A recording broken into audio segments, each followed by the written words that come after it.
Se discută mult despre gradul de pregătire al armatei române și despre cheltuielile pentru înzestrare pe care le avem de făcut. De ce avem nevoie de o armată eficientă dacă trăim în pace? Cât de antrenată este populația să facă față unor scenarii pe care sperăm să nu le vedem niciodată în realitate? Cine ne apără în caz de nevoie? NATO. Dar să nu uităm, noi suntem NATO. Christopher Miller a fost șeful Pentagonului și ne răspunde imediat la aceste întrebări. Sunt Cristina Cileacu, începe Pașaport diplomatic.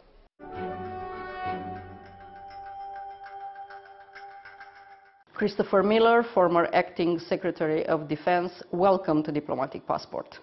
Cristina, thank you for having me. I'm honored to be here.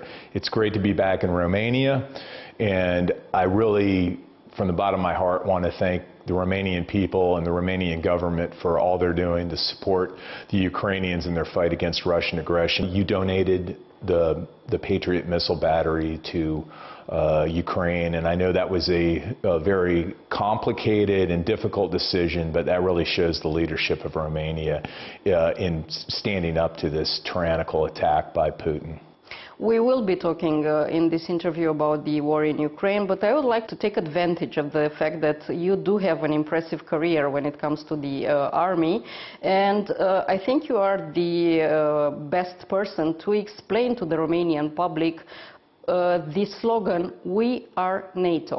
What shall the public understand of this slogan? I think that is so important.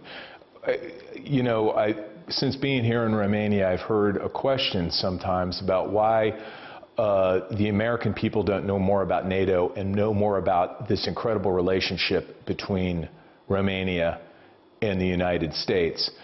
What we have seen, again, unfortunately, in our lifetimes is, you know, a dictator trying to impose his will on the freedom-loving people of Europe. We have Putin now attacking and trying to take over Europe again. So NATO, which we have to be very, very honest with each other, NATO lost its way after the end of the Cold War and was kind of doing all sorts of different things. Fortunately, NATO is again coming together. I guess you could say unfortunately. It would have been better if I personally would like Kantian peace in our times and never have to worry, you know, have perpetual peace. But unfortunately, we're faced with tyranny again, and people know this better than Romania. What happens when you don't stand up against tyrants? You end up being, you know, shackled for generations, and we're seeing that again. And the reemergence of NATO as an important tool, and we have to be very, very clear with each other. Only together can we stand up to the might of Russia. I don't need to tell you or tell anyone in Romania about the incredible amount of men and material and soldiers that the Russian Federation has, and only through NATO and through this partnership can we stand up against, you know, what's happening now, what we're seeing happening in Ukraine. It was quite a debate at the level of the Romanian public, since you mentioned earlier the fact that Romania sent a Patriot system to Ukraine, to give it, not to give it. What do we receive as a response to that? People don't know much about Article 3 of the North Atlantic Alliance Treaty. The fact that every partner should have its capabilities and should have these capabilities at a certain level. Why is it important that all the members, all the allies, to be well equipped in this sense?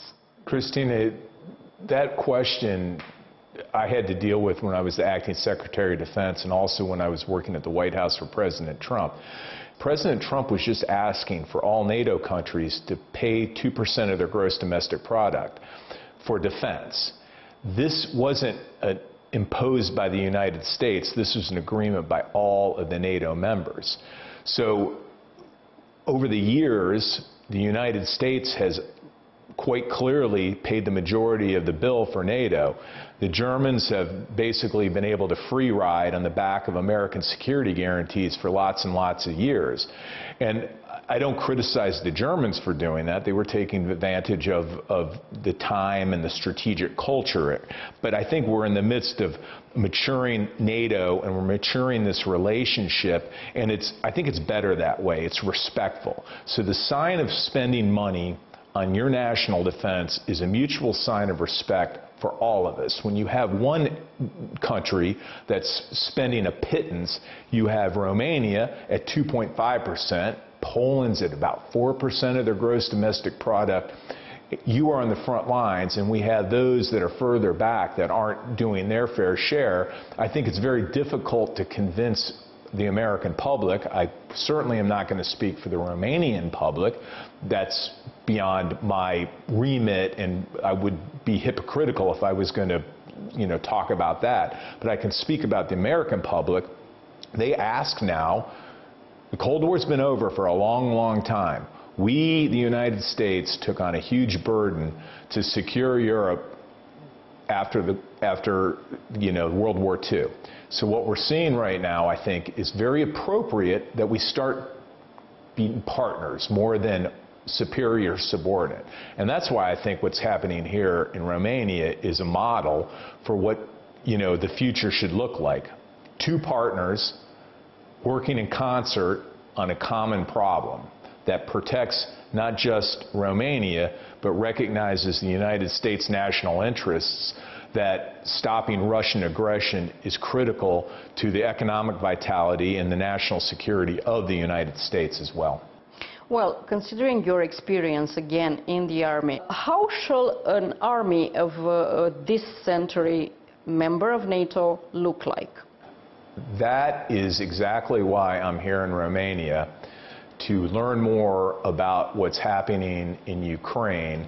You can't really understand it when you're in the United States. I visited Ukraine 3 times to get a sense of how warfare and conflict is changing. And what I have observed is the largest transformation of warfare probably since definitely the dawn of nuclear weapons. What we're seeing are small, attritable, meaning expendable weapon systems that, let's just use drones as an example. This is the first drone war that we've ever seen. It has transformed the way fighting is done. A drone that costs less than $1,000 in the hands of a warrior, he or she can kill an armored vehicle that costs $5 to $10 million. So the problem we're having right now, and this is why it's so important that we talk about this, I think, is quality used to matter more than quantity during the Cold War and during the post-war period. But now we're seeing a return where quantity, small, inexpensive weapons have so much more power. And what we're still doing in the United States, I'm not going to speak about Romania, I think there are some probably parallels, is we continue to spend huge amounts of money on very expensive weapons. Manned fighter aircraft, huge aircraft carriers, all of these things, tanks, very expensive missile systems, all of those things can now be destroyed by an $800 first-person view drone. And that's really where I'm concerned, is we are not transforming fast enough. We're still stuck in a legacy system, a legacy way of thinking. So this century wars will look completely different. I mean, we see that in Ukraine right now, everything is used, from this type of small drones to tanks to even F-16s. Unfortunately, they lost some of them. Yeah, that was very sad to hear that last. Indeed.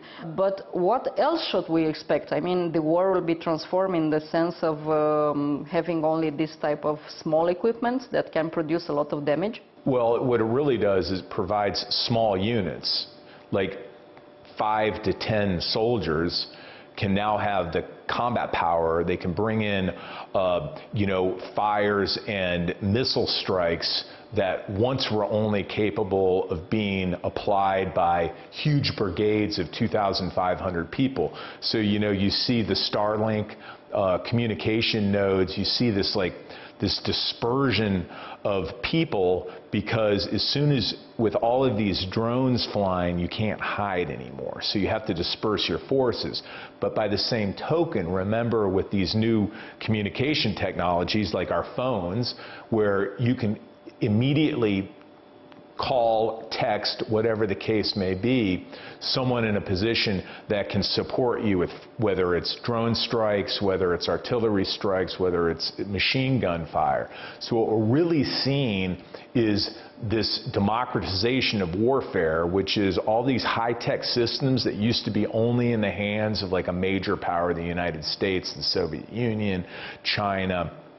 What you're seeing now is all of those technologies now can be in the hands of a conscript soldier who could have been in his basement, playing video games 2 weeks ago, can now be an effective soldier. So what we're seeing is this weird mashup of old trench warfare from World War I with all of these new systems. So to answer your question, what should be done?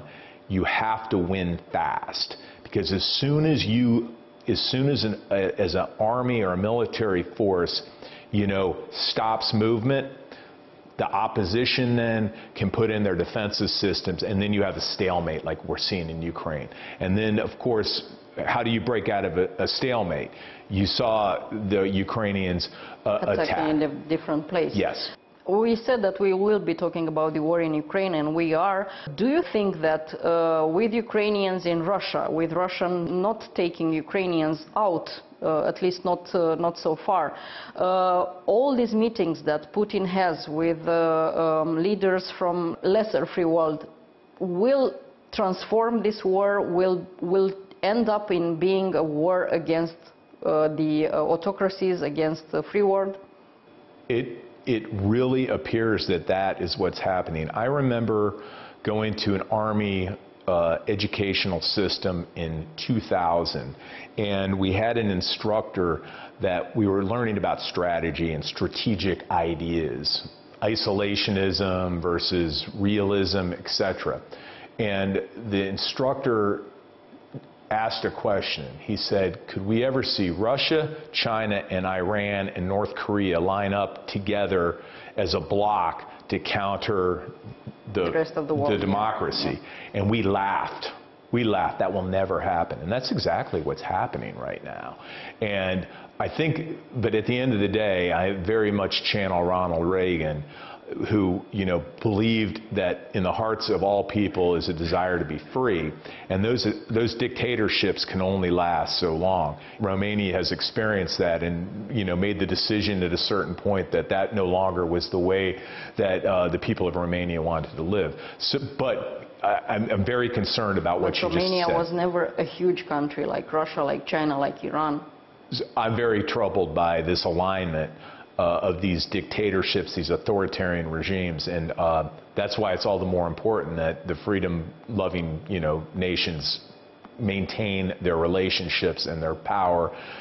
Reagan again, peace through strength. I mean, that's really the lesson I learned, and that's kind of what concerns me now with many countries, mine included, having a debate about whether we should stand up against dictators. We've learned the lesson of history. If we don't do it now, if we don't do it here, we're going to pay so much more money, we're going to lose so many more lives. The blood, sweat, and tears are so off the charts that's why we have to stand up right now against what's happening, and that's why it's so important that our two nations continue to, be very, very strong partners. Well, this strength comes not only from weapons, it also comes from the people of our democracies.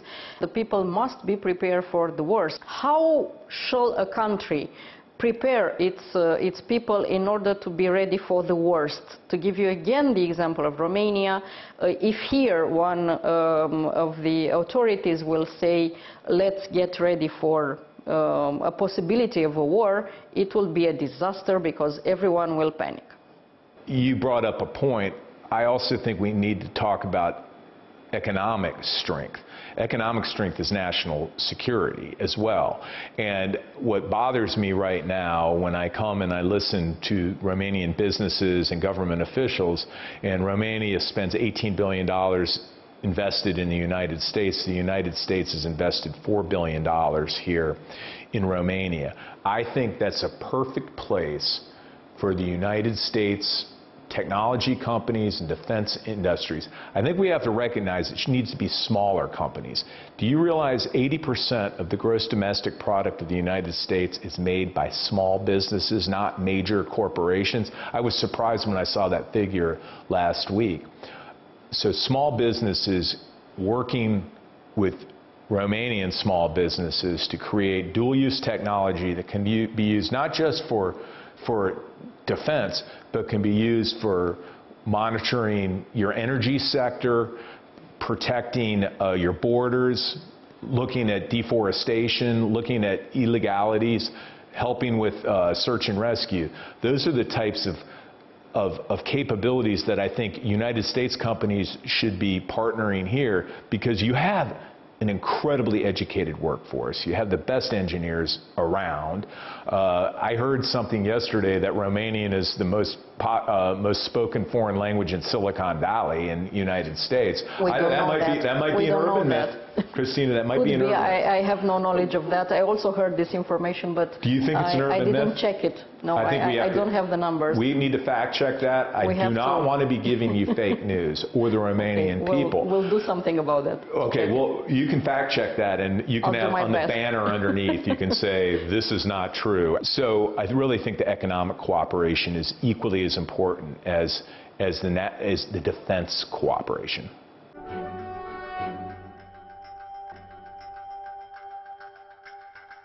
You also had some experience in fighting against terrorism, and since we did mention the fact that Russia is joining forces with China, with Iran, and with North Korea, Iran especially is one country that is used to use proxies as a terrorist organization all over the Middle East, and not only the Middle East.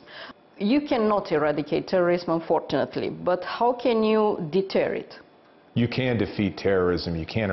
I used to get in this argument because I used to run counterterrorism for the United States government, and then I did it when I was a Green Beret. Green Berets are Army Special Forces, and they do unconventional warfare. It's called irregular warfare. It's where you use subversion. You use sabotage, you use cyber tools, you use information operations, psychological warfare. Now in the vernacular of the national security professionals, you'll hear it referred to as asymmetric warfare, or you hear it gray zone warfare. You know where we learned this? Where the United States became aware that Russians were using irregular warfare techniques was something called the Little Green Men when they took Crimea in 2014. Iran is absolutely the master class in irregular warfare, asymmetric warfare. And using those tools, it always stays under the realm of like major war. So they do something and you're like, oh gosh, you can't go to war against them. Terrorism is part of irregular warfare. You absolutely can defeat terrorist groups. I think you're seeing that in Israel right now. Hamas is being defeated. This is going to be like some war college lecture, and I apologize to you and your audience. You can defeat an enemy. You can defeat a terrorist group. You can't defeat terrorism. That's verb versus noun. But you can defeat terrorist groups. The problem is, unless you maintain pressure and keep them defeated, they will regenerate, they will reestablish their control. We're kind of seeing it in Iraq and Syria right now with Daesh. So the key thing that I've learned from my experiences in combat and doing counterterrorism operations, as well as being a senior official and running the United States government, is you have to maintain focus, and you have to always keep them off balance. And that's what worries me right now, where you have Russia, you have China aggression, Iranian aggression, North Korean aggression against the free world, is we sometimes think, oh, the world has changed, terrorism doesn't matter anymore. Well, look at that Taylor Swift concert, where they, out of nowhere. Christopher Miller, thank you so much for this interview. Thank you, and I really appreciate what you're doing, so thank you for having me.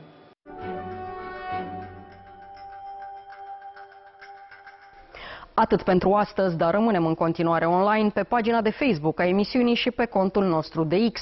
Revenim cu subiecte noi din lumea diplomației și a politicii externe, vinerea viitoare de la 11:30 și reluare sâmbătă după miezul nopții. La revedere!